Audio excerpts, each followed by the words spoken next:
Pasha Paro, welcome. So, wanted to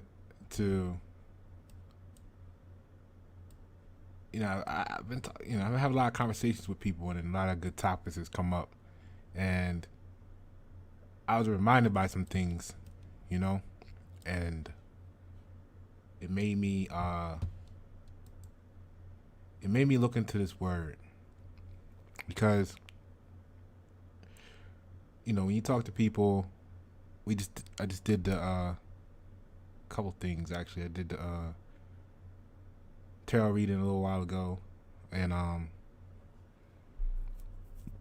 excuse me. When you go, it was talking about going to different levels and stuff. So if you're into the tarot at all, check that out. And I I was reminded by a bunch of stuff. What I mean, this is a great time, and it's really great content or motivation or inspiration rather. I think inspiration would be the proper word. It's great inspiration to as an artist when you get to see what the people are dealing with. You see what I'm saying? And then I think we got an option here, and this is where people differ, although they have the same intent. People differ in a lot of stuff. The only thing that separates people is thought process to begin with, right? But this is where people actually, I think, differ. Okay. And at the end of the day, how you gonna say what's right, what's wrong? It's all perspective based, but there's always a truth, an infinity of truth, right? So the thing is, what it made me review some conversation. Reminded me of what my focus was and is. And then that made me go and make sure, let's look at the word focus. You know what I'm saying? It was a point. Originally, the definition was a point at which sound waves meet. Now I know at first glance, see it, and what happened with Pasha was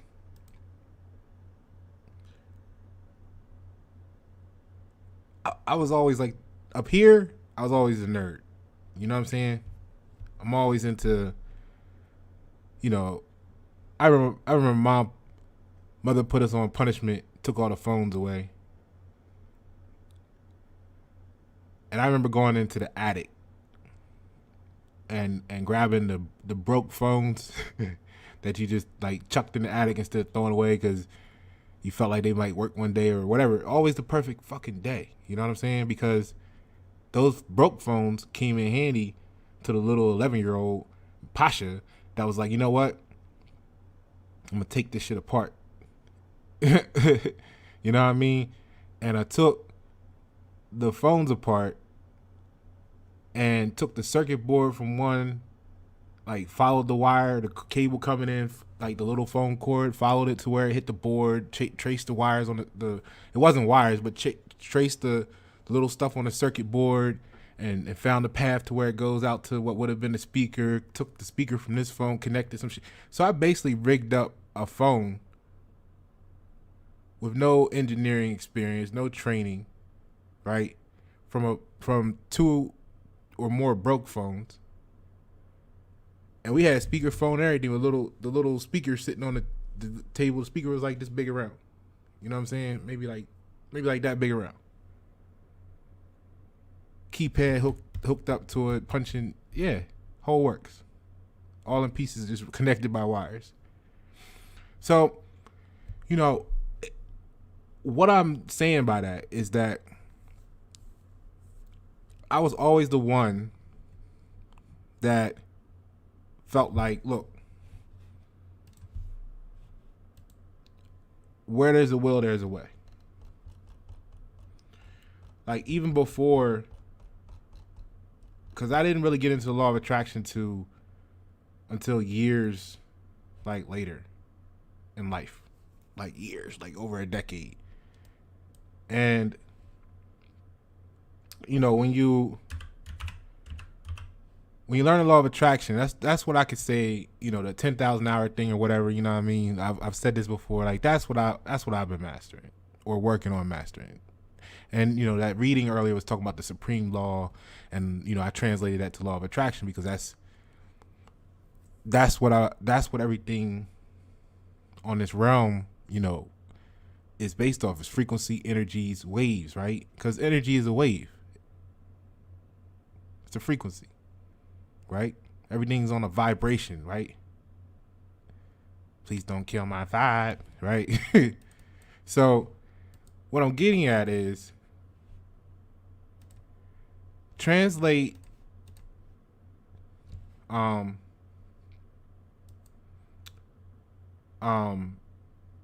this door being blocked. Well, how you gonna get, is this gonna end it for you? Are you gonna be done?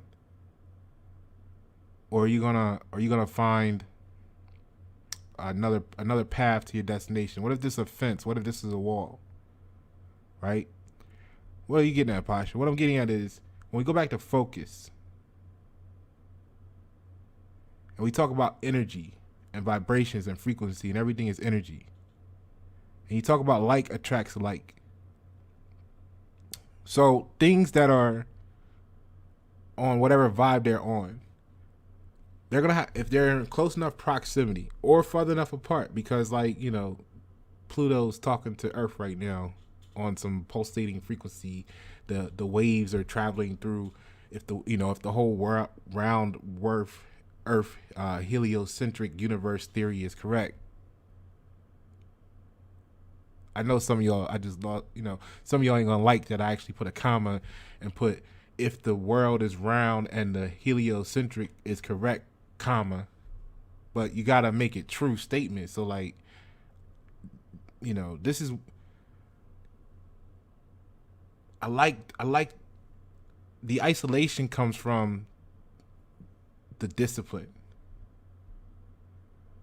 You see? So what I'm getting at is when you have two different frequencies,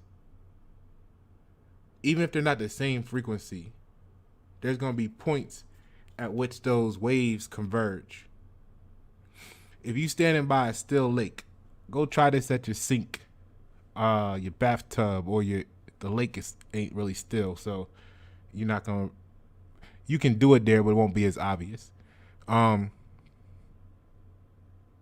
just find something and drop it into two separate places.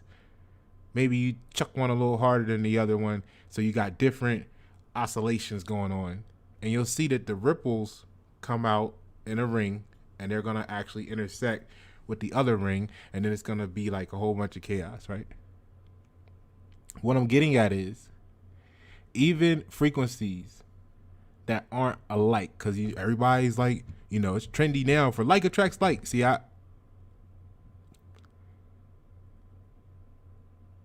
when you're anyway, so like attracts like. Well, that's true. Like attracts like as far as amplification of resonance and in the magnetic field. The only things that can actually fully interact with each other is things that are on the same vibrational frequency range, which is why everything in your known your Earth, probably universe, is resonating within a certain frequency range of the infinite spectrum. And this is actually what supports the whole parallel universe and other dimensions and stuff, because literally you could have a whole nother frequency range section sitting right on top of us right now, and you wouldn't know it was there because the frequency range is beyond our detectable situations. Now, I know that sounds fucking crazy, and to some of y'all get it. Big ups to you, okay? I'm trying to tell you, you know, Pasha been weird for life. You know what I mean? So, but this is the cool shit. Now,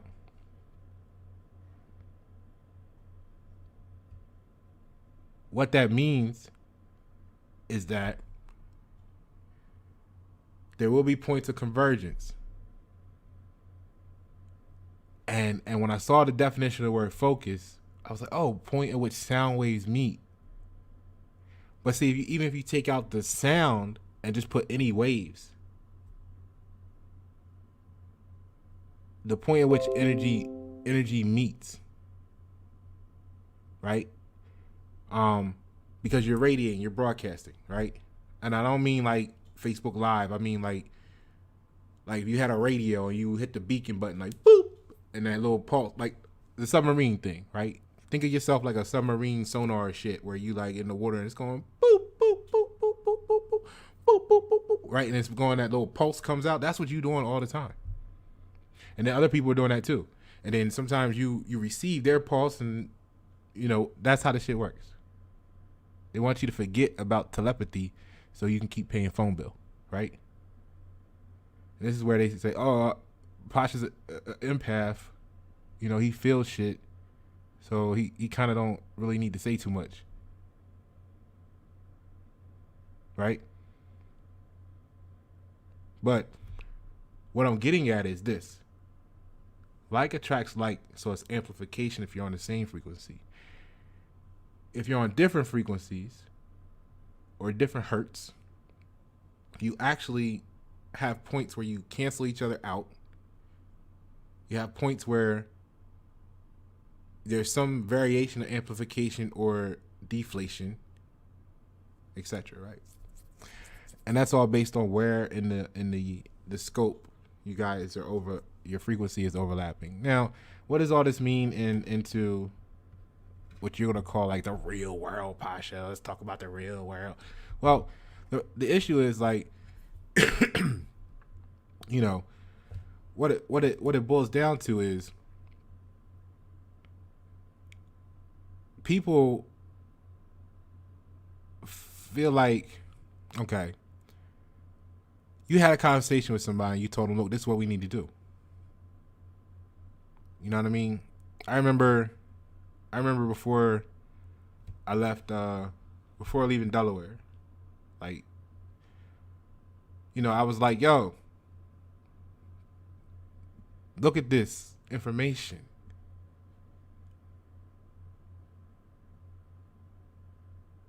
Imagine what we could do if we applied ourselves with this. And everybody I knew called me crazy and laughed, right? Maybe like 2% of the population that I knew, was like, yeah, I'm with you. That makes sense. So I didn't ever think or even entertain the idea. So what happens is there's there's infinite types of people, but here's what comes to mind real quick. You're going to have people that just shut down, right? Because they feel like, oh, well, the gatekeepers or the doors or I can't go no further than this, right? Or you're going to have people that adjust the focus. Just like a radio station. When you change the dial over a little bit, it goes out staticky a little bit. Too far, you can't hear it all. And you come back to the right focal point, boom, crystal clear reception, everything on point. So sometimes what you got to know is that you're actually not crazy. You're just concentrating on the wrong focal point. So your idea isn't insane. The people that you may be talking to may think that you're insane for having the idea, but that doesn't make you insane. There's another group of people, another frequency, another focal, that are or right? It's not even to say like they're gonna be the super like attracts like, and they're gonna be just like you, and you're gonna be like, what is it? I don't know, some sort of twin shit, right? But all you have to do is know that there's people out there resonating on their own shit, and you're gonna have a ping, a point at which your frequencies cross each other. The waves meet, and that'll be something you guys can share as a focus. Now, why are you getting into all this? Well, one, I'm always this is technical. This is basic, Pasha. Like, that's why I talk to myself a lot. Cause nah, I'm just playing. But yeah, like, you know, people be having long days and shit, and you know they don't have. I enjoy this sort of stuff. I've been studying shit for no reason my whole life. You see what I'm saying? And it comes in handy when you least expect it. You know what I mean? And it's like, wow. But here's what I'm breaking down for y'all. So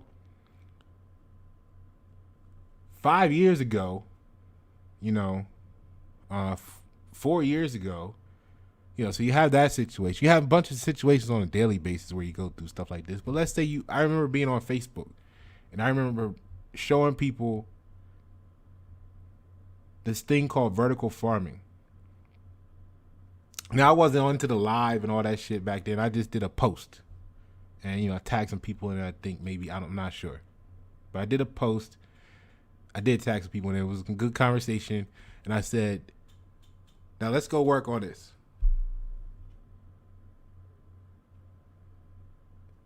And for those that don't know what vertical farming is,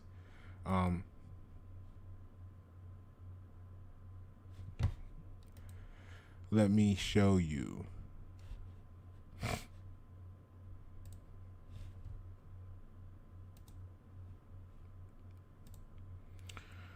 I just grabbed a quick video from it. Not saying that this is the best description of it, or not saying that you know, it's the most informative, but it'll give you an idea. And I'm gonna share something with y'all, because I know, you know, you see, despite how you feel about what I'm doing, you see what I'm doing, but you don't know why I'm doing it. You know what I mean? And maybe that's, you know, it gives you a lot of opportunity to formulate your own opinions, which I haven't given a fuck about for over a decade. But maybe now it's time to, because I've told you, but maybe it's now you just didn't pay attention. But maybe now, you know, I'll share some connected wires for you. You know what I mean? While we Wi-Fiing it out here. So check this out. With the global population set to exceed 10 billion people by 2050, the challenge of providing enough food for everyone in a sustainable, efficient, and cost-effective way is rising in significance. Inflation. Shedding the restrictions of seasonal weather patterns, overcoming transportation. See, I'm gonna highlight you throughout. So, you know, people now start to take concern, you know, a decade later, 5 years later, and if you were thinking about this 5 years ago, where do you think your thought process is now? You see what I'm saying? So with inflation and with instability in climate, and they can't grow the food and all this stuff, you know, people now are talking about, oh, well, you know, this is what we're doing because, you know, of making sure we can eat. And I'm like, okay, I respect that and I applaud that, because it needs to be done on every level. But I'm the type of person that would rather take 2 extra years to build it. And this is why I like this is why I went to through what I did for as long as I did at work. Not, you know, saying it like that, but I mean, like, everybody want to quit their job. You know what I'm saying? But for me, you know, I got some experiences that, you know, a college degree people would have. You know what I mean? And I didn't have to go to school for engineering to do it. Although some people were concerned that I don't have an engineering degree, but I still pulled it off without a degree. And you know, like, for me, that's important because I knock down these doors everywhere I go. Right? Not so much for myself, because I already know I could do it. But for everybody that'll get the opportunity after me is why I pioneer shit my whole life. You can check my track record. Many people gonna say they don't like me, but can't nobody tell you I ain't never pioneered shit all the fucking time.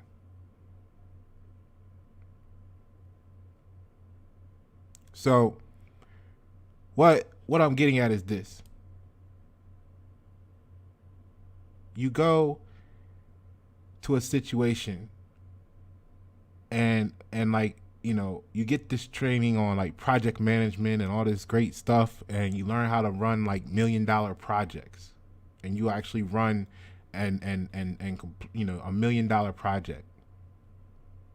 I'm from Newcastle. I'm from Wilmington, Delaware, but I always put Newcastle on my Facebook page because like I moved from Wilmington when I was 7. So like I kind of just was like, yo, I'm gonna say Newcastle, and only people that really know me know Wilmington. So one day you're gonna get like $1,000 trivia question: where is Pasha Pyro born at? And you're gonna be able to say Wilmington, Delaware. But here's my point. My point is, if you know there's failure modes present in what you're doing, why would you not refine your process to the next level to prevent the failure mode from happening? So like I said, I would rather take 2 years because you're doing it by yourself, because people, you know, whatever reason, you're just doing it by yourself. I would rather take an extra 2 years to do it the way that I think it should be done, or the way that and when I say it's not like, oh, Pasha think he know everything. No, Pasha just sits down and does the fucking research and does the scientific approach to provide what the solution would be. And it might be different than what you even myself emotionally thought or felt in the beginning.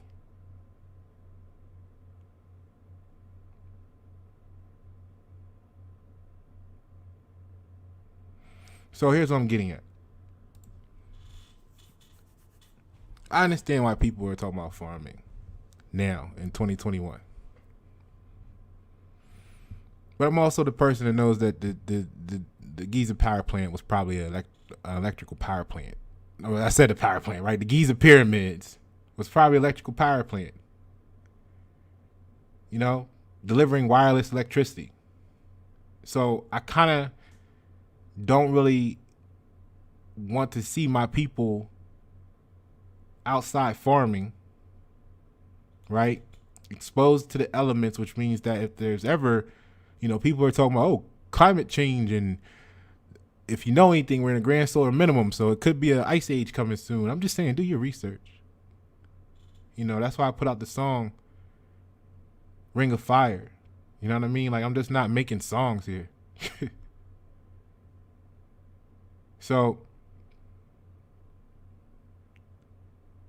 that's why what I'm doing is really important. I'm building upon that because it's something really huge that I'm working on, and I need that to as a catalyst to see it so. Because you can't ask nobody to fucking help you create a vertical farming. You know what I mean? That's what I realized. I learned that shit. I tried it. Ain't nobody done shit. Me included. Because I ain't had a budget. Now you could probably set one of these up in your house. I remember being like 14, 15 maybe. Maybe somewhere between 15 and 17. I'll give it that much. Couldn't have been no more than 18. And I remember the thing called the Photron. Right? And I know you're like, what the Photron is? The Photron was what I was going to put in my closet. 3 feet tall little enclosed device and be able to grow bud with. It was like a $400, $500 kit. You was in business. So what I'm getting at is, when it's something you want, you figure shit out. You figure shit the fuck out. Because you wasn't growing that shit out back.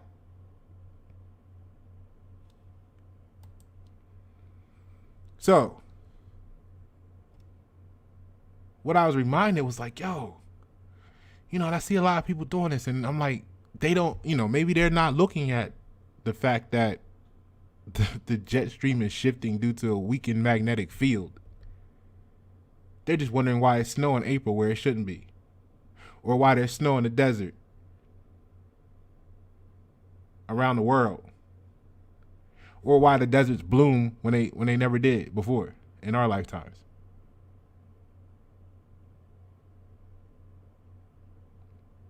They're not understanding why the ground where they plant half of America's crops is frozen when they're supposed to be planting it like it's never been before. See, Pasha, you might have been the only one sitting up 4 hours of sleep every night for 15 years, taking in all this information.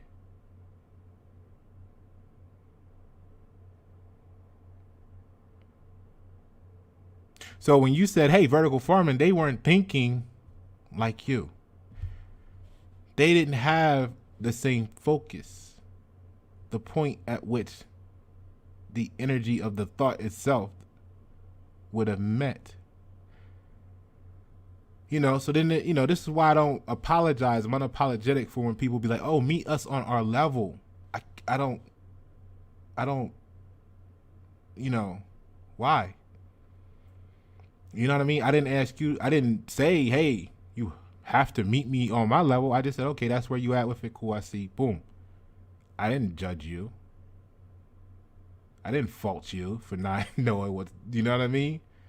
I just let you be you. I let you live.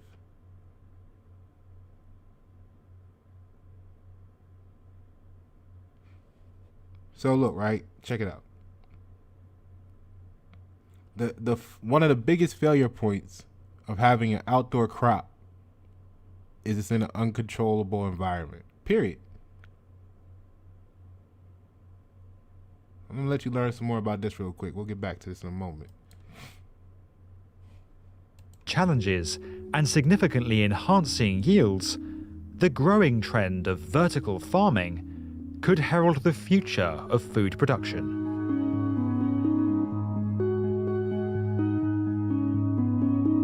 Five years ago, man. For thousands of years, human populations I got a plan, have farmed though. the I'ma share it with land you. for food. But with a Just like I sharp did 5 rise years in the ago. number of people See on who our wanna help. planet over recent centuries, as a result of the Industrial Revolution, increased living standards, and falling mortality rates, the pressure on traditional farming has continually increased. While modern techniques have enabled enhanced production rates, more than 11% of the world's total land area is now used for crop production, creating environmental challenges that range from habitat clearing to soil degradation and placing immense pressure on our planet's resources. Furthermore, as our cities expand, the distances between suitable farming land and the large populations who consume its produce are growing, raising the impact of transportation. Added to these challenges are a changing climate that is disrupting seasonal weather patterns and the lack of suitable soils in close proximity to rapidly expanding areas. One potential solution is the quite literally growing trend of vertical farming, a concept that sees the sprawling crop farms of old condensed into much smaller factory-like sites where conditions can be optimized and yields significantly increased. Now look at that footprint. How much footprint is that on the ground? Right? Think about a farm. Think about your backyard. What happens when people have a house, right? And they're like, okay, it's a rental property. Well, when they want to put more people in the same space, what do? They build up, right? Makes sense. Aero farms in New Jersey see crops produced in an enclosed environment where almost everything from the lighting and ambient temperature to soil conditions and nutrients are carefully controlled. The facility uses extensive vertical racking to optimize space as compared to a conventional crop farm, enabling it to be located on a far smaller site and much closer to an established urban area. Such a location reduces the extent of haulage or food miles required to transport produce to consumers, cutting CO2 emissions. So just like if you were to go back to my page, like I said, 4 or 5 years ago, I had these bullet points listed for an initiative for vertical farming. When it was talking about hauling, right? This means you could have, people talking about feeding the inner city, feeding the homeless. Well, you could actually put this right where the people need the food. And in Texas, think about when Texas got hit with the snowstorm unseasonably. You think any of their crops survived? Or how many of their crops survived? What if it happened crazily like that when they were in a growing season? What? Like we know technology when we want to know it. Technology by the modern use of the word.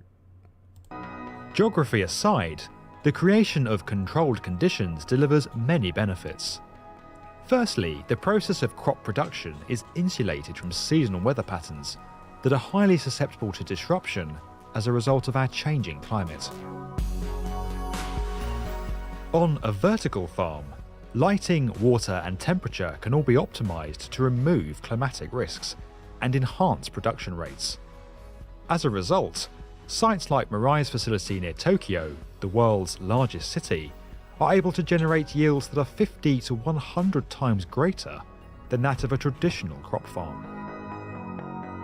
50 The to use 100 of a times controlled greater. environment also eliminates the losses from birds and insects that must be factored on conventional farms, cutting the need for harmful pesticides to be used and improving the quality of produce. Vertical farms also optimize the level of nutrients that crops receive, solving the challenge of finding a sufficient extent of suitable farming land in close proximity to a major urban area. In many instances, soil is removed altogether, and crops are grown on membranes where they are sprayed with nutrient-rich solutions. Of course, vertical farms do have their limitations, and critics have pointed to the level of energy required to maintain such refined environments. While these concerns are valid, several vertical farms are powered by renewable technologies and recycle many of their resources.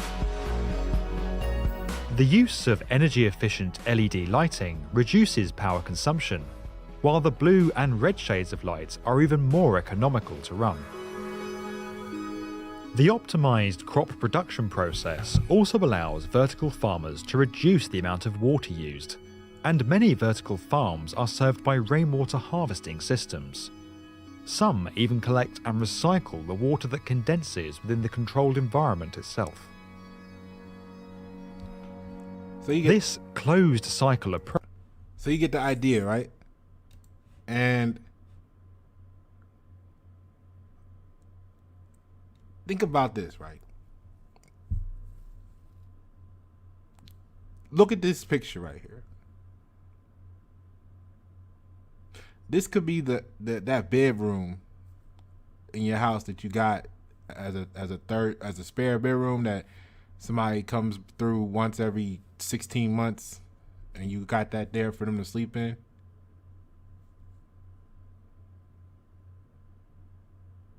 And you're like, Pasha, well, you know all this shit. Why ain't you doing it? Okay, cool. I respect that. You know what I'm saying? I respect that. But see, my thing is, why would I want to do it for myself and not show everybody how to do it? See, that's the type of people that don't share the same focus. See, I invest in people, not necessarily seeking a return on my investment for me. That's why people don't get Pasha.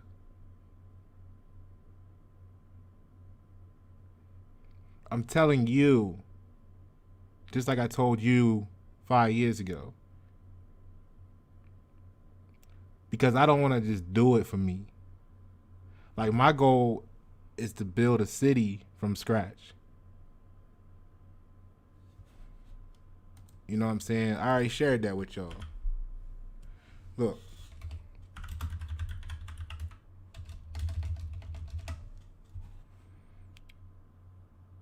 Hold on, let me let y'all walk with me here. Cause like this, you know what I'm saying? That's why we don't relate sometimes.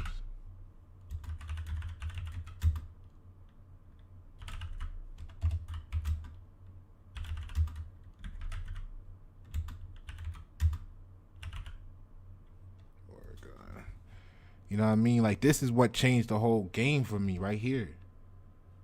Damn, I ain't even planning to show this video, but you know what?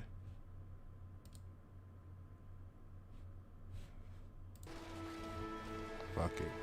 That face that is usually covered by her phone has Tiller, 2 Oregon, minutes. Check a this shit tiny out. timber town that You know what I'm saying? Like, look. I know I've been there before. Like, y'all that's been following me, y'all know I purposely slept on the floor for like months just to rebuild my shit from the ground up. And remember, like, I ain't want no futon, I ain't want nothing. Like, just let me sleep on the floor because I'm gonna get this shit right. You know what I'm saying?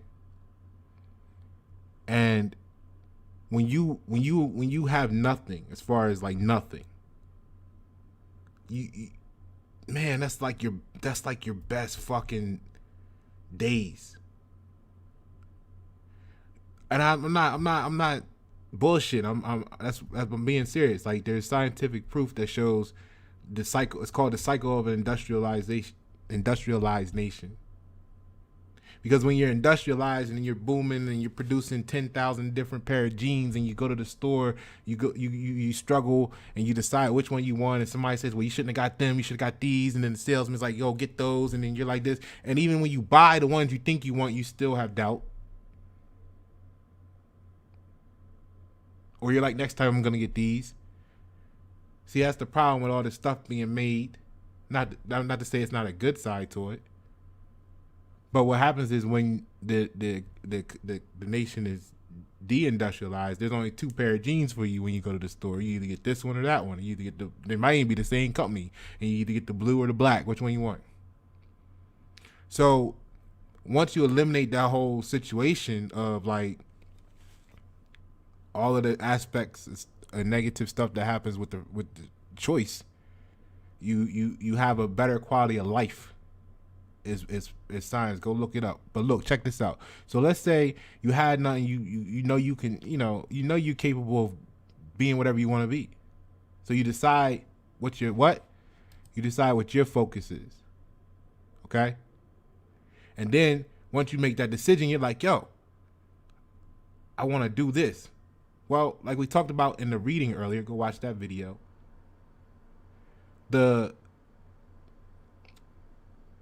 When you're truly locked into your purpose, everything you need to fulfill and achieve that purpose, the universe will provide for you. No matter how extreme you may feel like it was.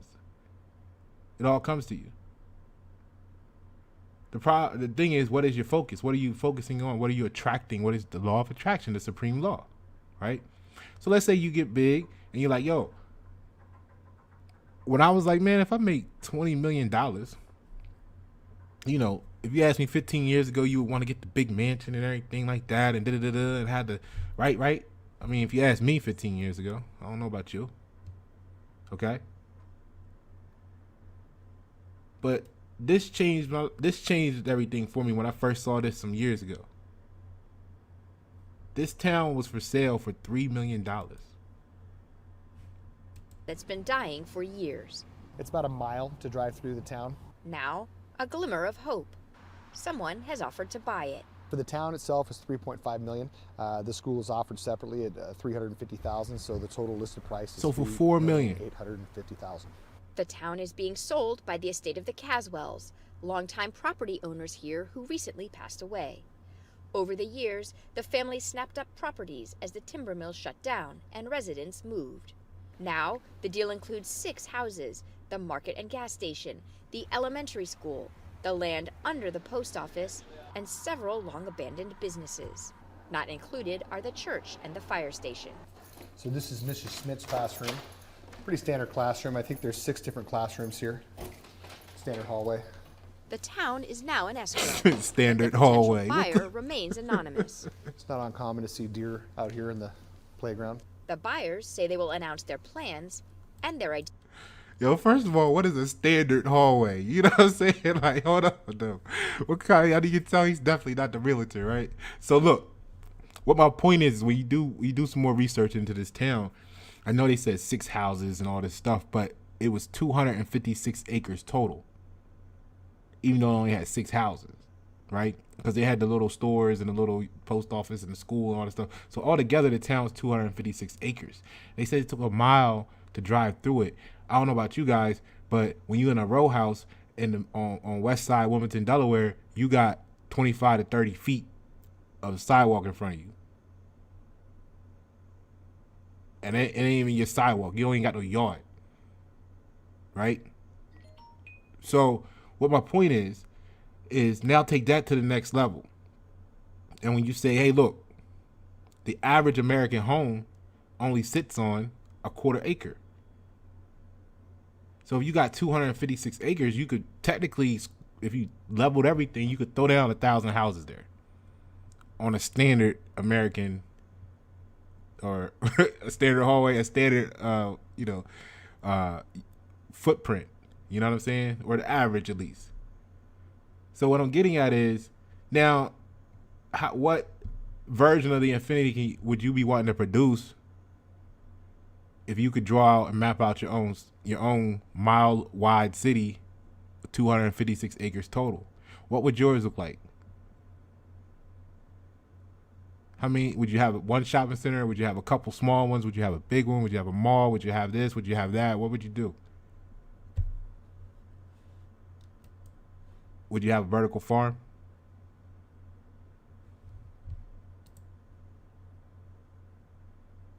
So see, I'm telling y'all this is out there because you know what I decided, like so many people was like, yo, fuck crazy, you know what I mean? And then I find that there's people that are like, yo, we rock with you. So you know what? All right, let's build a city. Let's build a town and we can grow it into the city. I'm in Charlotte right now. Somebody or somebody's started Charlotte some time ago. People talking about, I want to leave a legacy for my family and this, that, and what? A box of growing seeds? I mean, that's what you know what I'm saying? Like, what you gonna have, a yard? You're gonna have a yard of. I understand what your intent is, and I'm not having this conversation with you. Well, I guess I want you to be with you, but I'm not having this conversation at you to down your spirits of what you think you're doing globally. What I'm offering you is an opportunity to take it to the next level. Because like I said, this could be a room in your house, in your apartment. This could be something that you build in your backyard. You know, people that take growing stuff to the next level build a greenhouse. But what if you built a little 30-foot, like a garage, like people buy to work on their cars and stuff in the back, the 30-foot, 15, 20-foot high steel frame. Now you want to get the serious. I mean, I priced them. You know, I know some people, so we've talked about it. But the pricing for them was like $20,000 to $30,000 installed, depending on what size you get.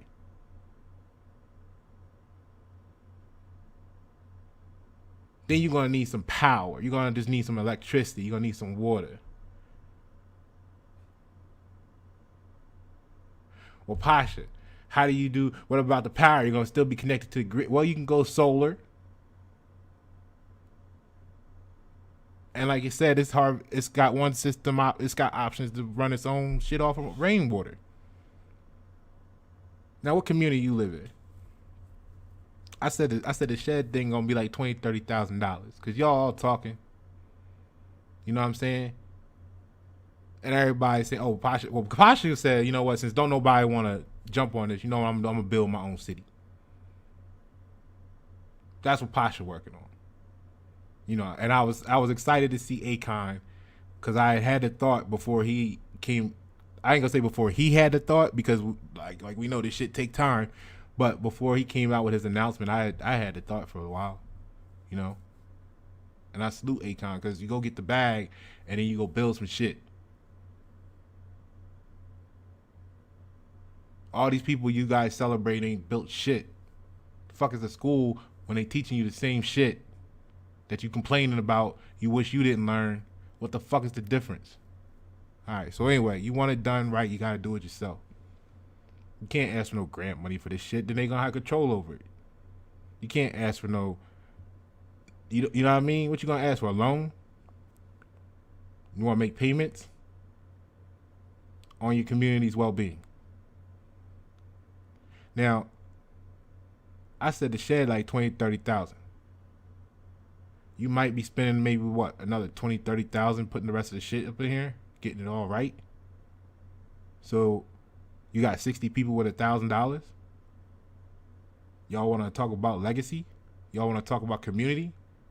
Y'all want to talk about this? Y'all want to talk about this group, that group, whatever. Look, y'all got 60 grand. I'll put it together for you. Now you gotta have some land.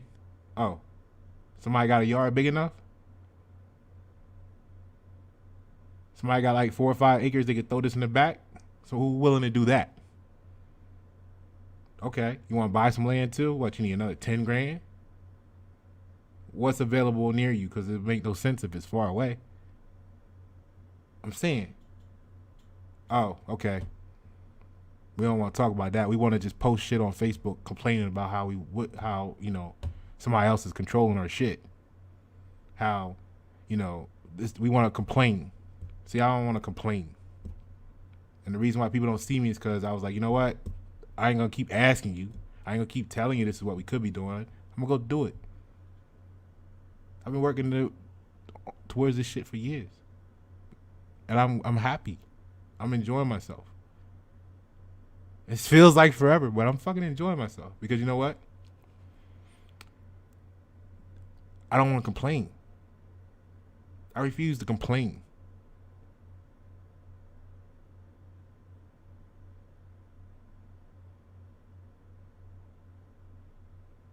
Now, this, like I said, in your house, out back, how big you want to make it? It's scalable. See? This is how you open your mind up. And this is why I appreciate project management. Because it taught me how to look at this shit. And I didn't have to go to college for it. Instead of paying to learn, I got paid to learn. This is the same thing I told y'all 10 years ago. And everybody was like, ha ha ha, that sounds stupid. I'm just going to go ahead. Okay, that's cool. Okay? But I'm going to do this. Now look at this energy shit. Because you don't know history, or because you don't know the possibility of what could have been possible in history, you don't know what we're capable of today. You see what I'm saying? Like I said, who told you, and I put this on my page, check this guy out, John Levy. Let me show you here his, there you go, catch him on YouTube. Because I really appreciate this guy because, man, the shit that I was talking about, like, long time ago, like, he's putting out these YouTube videos, and it's like, it feels good to know that other people out there are talking about this shit. You know what I'm saying? And he's been doing it for a long time. But what really got me excited, because I've been watching him for like, I don't know, it's been over a year now, easy, maybe coming up on a year and a half. But because I'm gonna tell you, I go through all this shit. Now he talking about a lot of stuff about a lot of shit about the ancient I ain't gonna say ancient, but about older. Like, there's a gap. There's a period of time that don't make sense, and they call it the 1800s. and like, you know, the Civil War and all that shit might have been fake. You know what I mean? Like, Hiroshima might have been the same destruction. It's a whole bunch of shit. You know what I mean? But anyway, the point of the matter is, we don't really know what the fuck happened. Past like what, 2, maybe 3 generations in your family, like you don't really know what the fuck was possible back then. You just know what they taught everybody to believe. And then they said this is what it was, and they told their kids this is what it was. Now you being told this is what it was. So in reality, the whole thing could have, Noah's Ark situation could have been in 1850, and you wouldn't know any different. That's just the truth of the infinity.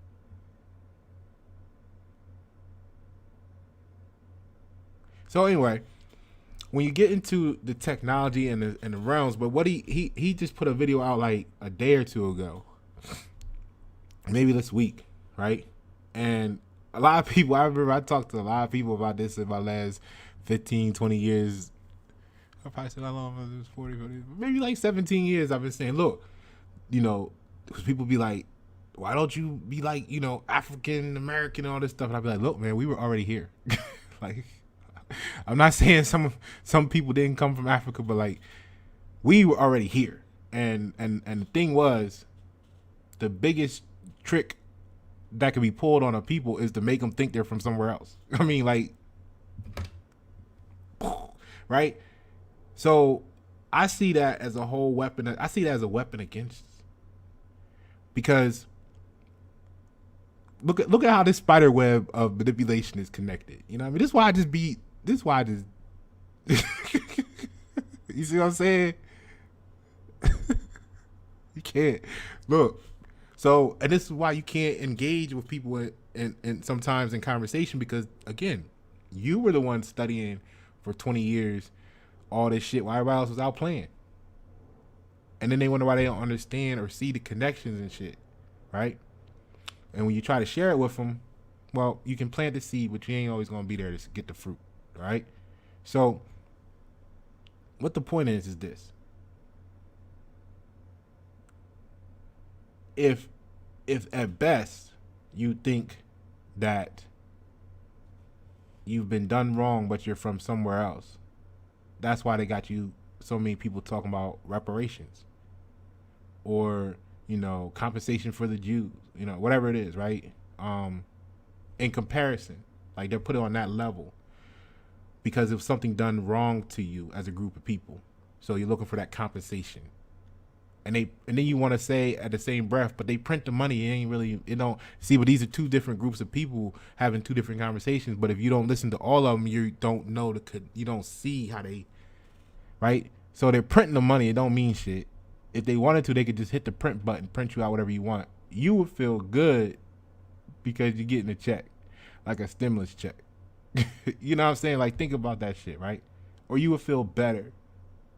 You would feel acknowledged. When in reality, it's a manipulation so that you don't remember that this is your fucking home, man. And I'm not just saying that to one group of people, because honestly, I can tell you there was at least 2. And this is what I've been saying. And people have been looking at me funny.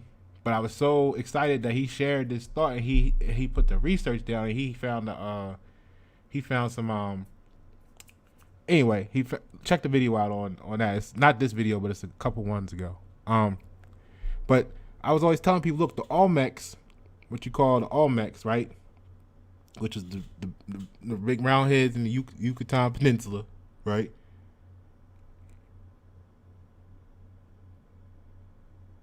They had African-like features, right?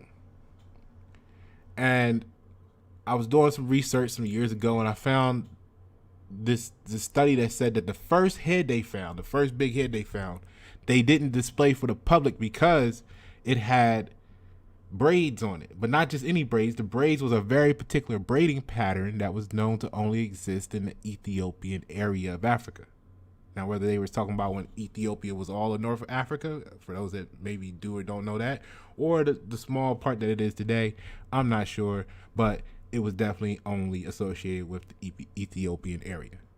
That already tells you that you didn't just actually get your hair done like that by accident. You know what I'm saying? All right. So if you really look at how easy it is, they spread into Central and maybe definitely South America. But if they come up, They come into the coast. The coast. They follow the Gulf of Mexico around, and they pretty much take all of that area, Mexico on up to south and southeast, all the way up, right? Well, somewhere around the same time, you had the Chinese or the more Oriental-looking people, Asiatics or the Oriental, whatever you want to say, that feature, right, come from the Northwest into America. And then they were into, that's why the Eskimos kind of look like Oriental. And, you know, they came down the West Coast and then to California and all that area, Oregon, and they spread a little bit towards the east. Now, my view was this is how we got what was taught to us as the Indians. Because they taught it to us when we were younger, right? And they said, oh, the Indians were on the plains and, you know, hunting buffalo. And, you know, this is not to stereotype anything. This is just to give a basic, simple description of what I remember learning at a very young, here's your introduction to Indians. Because that locks in the association with the Indians being on the plains and etc., right? Then later on in life, you learn, oh, there was Indians in Delaware. There was Indian tribes all up and down the East Coast. There's Indians everywhere. So, and then later on, if you do some more studying, you learn that the Indians actually look like me, right? But here's what I'm getting at. So, in the middle, if you had the Olmecs in the South and the East Coast, and you had the Oriental people looking people on the Northwest and the West Coast, then what's in the middle? The plains. So where the people met, you had mixtures at the border, right? So if they mix together, then you're going to have the genetic merger. And then together they would produce what would actually physically look like what we were taught the Indians were. So he didn't, I don't think he he didn't go that far with it. He did mention the Chinese being in the area because it's a mask in Yucatan with the Olmec civilization. But I've always looked at this as there was one point in time where there was a one world society a long time ago. So this new world order, this one world government is nothing new. You know what I mean? It's just having to be put back together. And I can't say that it's being done by good people or bad people. I don't know. But it's been done before. Like all the buildings around the world look the same. You know, it's a bunch of stuff. But anyway, here's what I'm getting at. So energy, you know, let's look at some of this stuff. Because when you look at these older buildings, you know, maybe they need a massive pyramid. Maybe at some point they realize, hey, we could do this with just the little fancy pieces of metal on top of the buildings. And we were looking at it like, oh, that's some sort of architecture. Yeah, it was, but it was functional. So I want to share a little bit of that with you. Like this is what I be talking about. You know what I mean? That's why people don't. I don't have a lot of I don't get to talk to a lot of people because they don't enjoy this type of stuff. So I put it out here for you guys. You know, if you enjoy it, let me know. On Spring Day, we're going to talk about tech. Tech of the old world. And today's video is brought to you by me and kind supporters via Patreon and PayPal. I want to thank you all and welcome.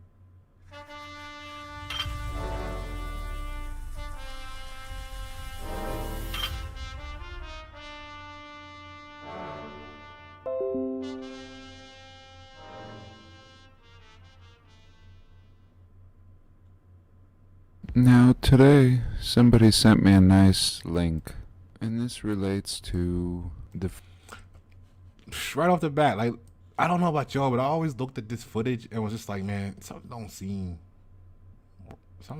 right with this type of stuff. All this error of footage, film and all that stuff, like when you... free energy fireplaces that we see in the past. Of course, the mainstream doesn't tell us they're free energy fireplaces, but I think it's pretty clear that they weren't regular fireplaces. And this video, or segment, brings me back to the research and video I did about Galen Windsor, who was said to have discovered radiation, at least the first radioactive power plants. He was so early in the game and worked for the government and would just handle the material with his bare hands. Years later, they create regulations, which he opposed. He was said to swim in the reactor ponds, even drink the radioactive water. And his story is readily available on the internet and YouTube, his account, and it's completely opposite of what we've been told about this material. And as we're finding in this historical research, so much has been buried, including all the modes of transportation, the antiquitech found on the tops of all old buildings, which was explained very well by the Russian scientists long ago. The principles of harnessing electricity from the ether. No moving parts required, only perfect symmetry and purity of metals, and this energy. You see this right here? This would be like the stuff you see on the top of the buildings. This is what I'm getting at. Now, there was I saw a video, man. It's really hard. YouTube does a great job of like not letting it pop up when I go to search for it. I have a link that I sent somewhere, and I was gonna go back and find it, but it was just taking too long. But on there they show that the Russian scientists duplicated being able to harness and this was some old Russian science, like back in '85. It wasn't like yesterday type stuff, current events. It was, they duplicated being able to harness power from the ether itself, like from just the shit around the air and space around you, man. They could pull power from it, right? And back in the day, that technology existed. So this stuff here, even though it looks ornamental, a lot of that was functional. You know what I mean? Like, here, let me show you this.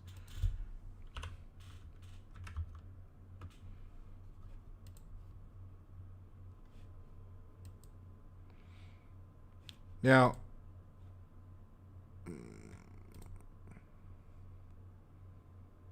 okay. So, excuse me. So look at this Taj Mahal, right? If you look at this building, you're going to see this pattern. And I got to give credit to John Levy. That's why I turned y'all on to him, or John Levy, for pointing this out to me. And then I was able to go research it from there. But there's so many buildings that have this format, right? That have this format where you got a dome in the center with a point, right? And then often there's some sort of, what did they say? It had to be symmetrical, right? It had to be perfectly symmetrical. So you sometimes, like this one, you'll see like some of the anyway, watch some of this stuff, man. But some of the buildings, the federal buildings, stuff like that, even over here, they have domes and they have smaller stuff, but it's all like symmetrical. So, but a lot of often, yeah, just like that, you're gonna see the dome, the big dome in the center, and then it's in the exact center of 4 posts or 4 pillars. And what that was, somehow, it's like that spacing or that placement allows the energy, to be received or transmitted or some shit like that. So it's functional, right? But if you look through what they call, anything built in like before, we got here, right? Not just like us, but like you and me, just like, a little bit older than us back, and you start to see these buildings that look like this, you'll see this pattern over and over again. And even on the more modern buildings that don't have like this fancy of a build, and you start to see the stuff on the top where it was like this, and the Gothic look and stuff, whatever, you know what I mean? Even the ones sometimes that have the crosses way up high, like it's perfectly symmetrical, and it's the perfect density of metal, right? Now, let me see here. Let me do.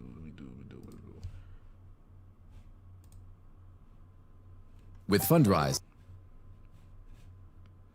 All right, me skip The this same kind of real because I tell you what made me want to talk about this today is I was doing some of that little research I do, and I came across this guy debugging like this other guy or two guys on the internet because they said they were able to pull electricity from the ground or volts from the ground, right? And he couldn't, he attempted to debug them, or actually his attempt wasn't to debug them, but just to test out to see if it worked, basically, right? And this is what the video starts off like. It's actually playing. And I know it looks like a little bit of a mess right now, but I want to show you. I want to get to the point of what I just talked about. This is what my mind did when I saw this, because I'm gonna fast forward it to you to the part where I want you to see. Okay, so he took this stuff and he tried to duplicate what he saw in the video, and these two he's talking, right? and He's got copper, connect he's them got to our magnets, voltmeter. all this good stuff, right? But what I'm getting at is this. So when he hooked it all up,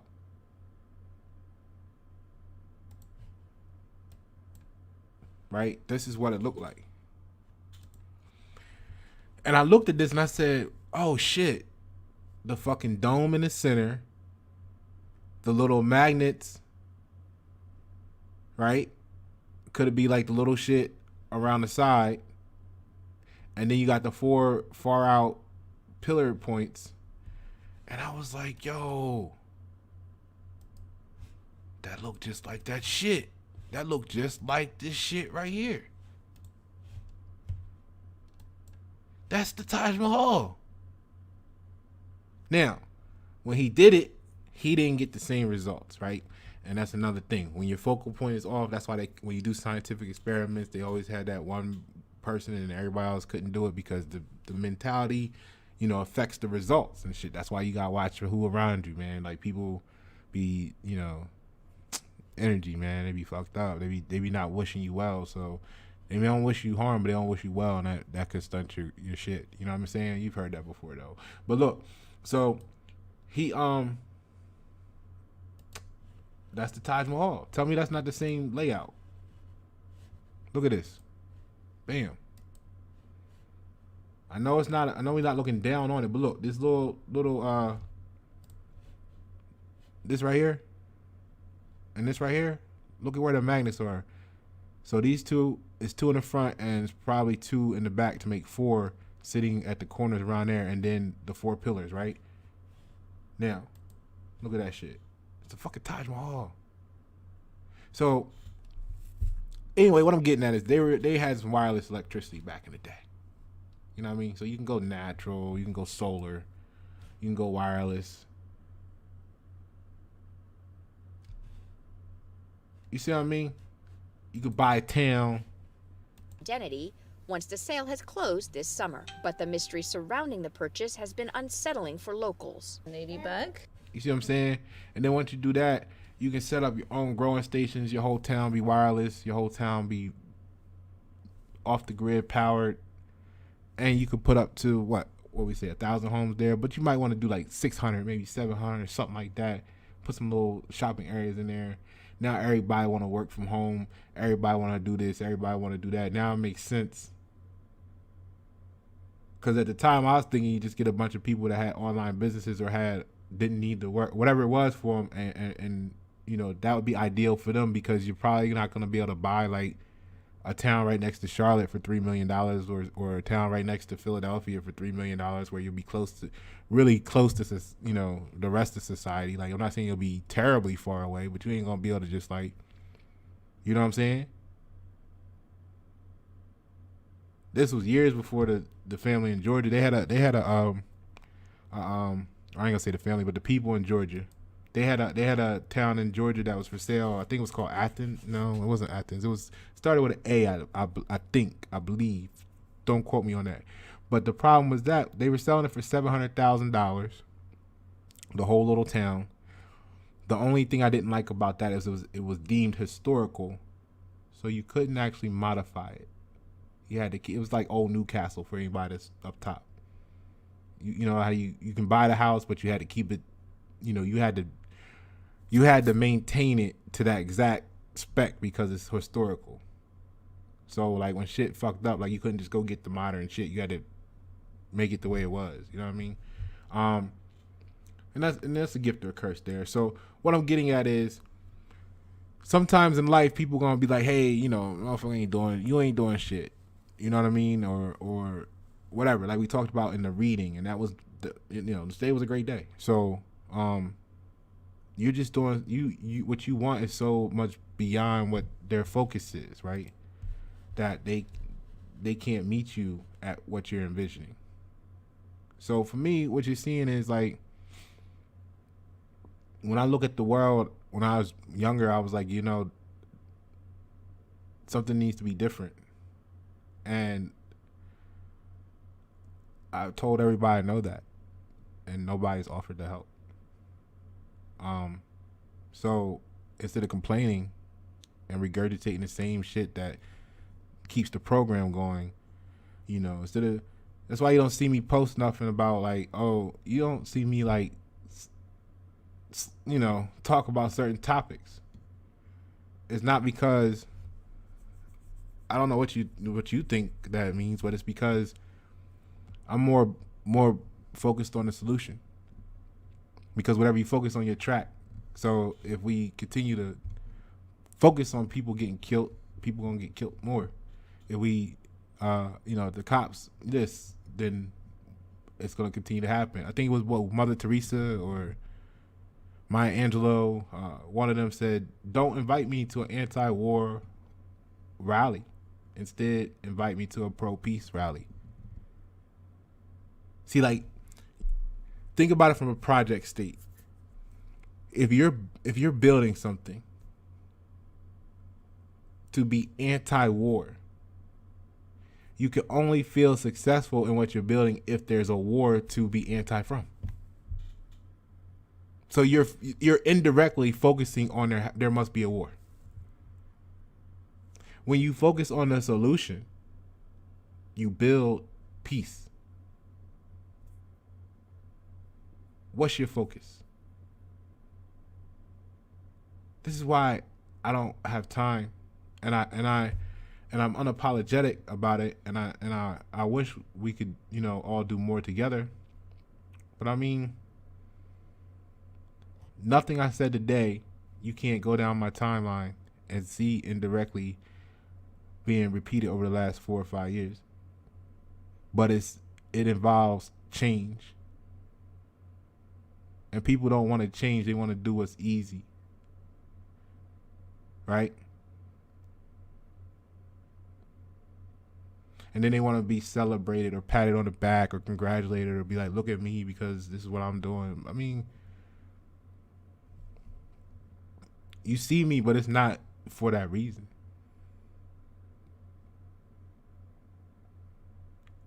I've offered everybody the opportunity to share a focus.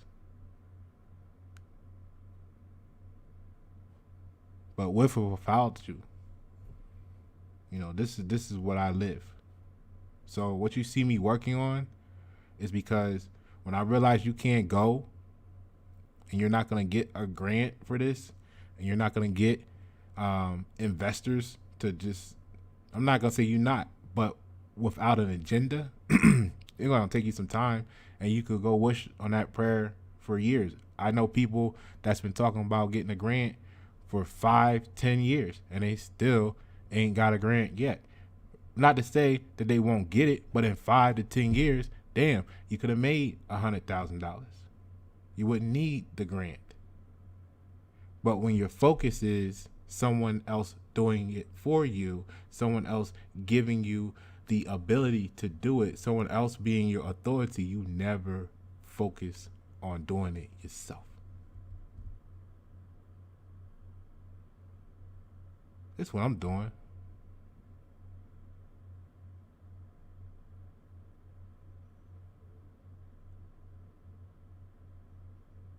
You know what I mean? And it's just because, you know, I gave her, you know, that's what it is. But you can't just build a whole town on what you make at your job. So I had to find something to do that I could enjoy, first of all, that I could actually reach people, because I like to, I like information, I like knowledge. So something I could share some knowledge with, and see how I could make. What you got to do in life is you got to find what you enjoy doing, and then find a way to make some money off of it. And see, what I know is if I do this right, I'm going to be able to help a lot of people. Because I'm not going to need to be able to, hey, city council, can we do this? No, I'm going to be like, yo, cut the check.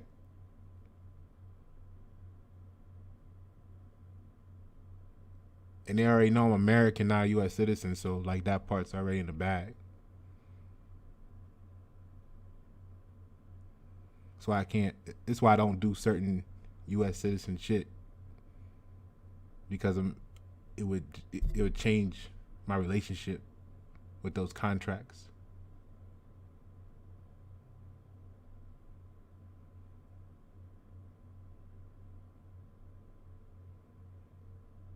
So a lot of people talk about me. A lot of people celebrate me. None of that matters. What matters is what your focus is. I would rather be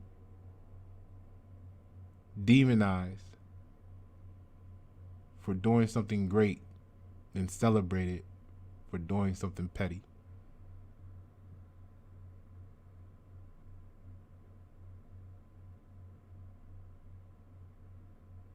So I brought you all together today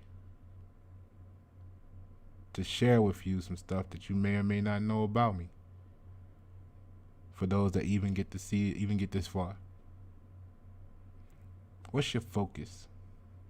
Because what you focus on is going to determine who wants to be around you when and why. Because that energy frequency, those point at which the sound waves or energy waves meet, will be the focal point.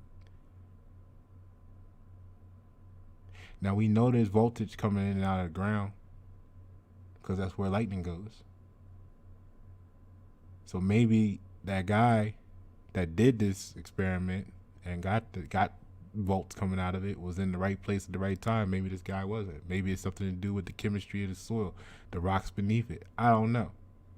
I don't know if it was all a hoax. I don't know if the other guy was just trying to be, a agent to just disinformation. I don't know. Okay, you make your own decision and opinion on that. But what we know is lightning hits the ground. Everything goes to ground. Why does everything go to ground or else it don't work?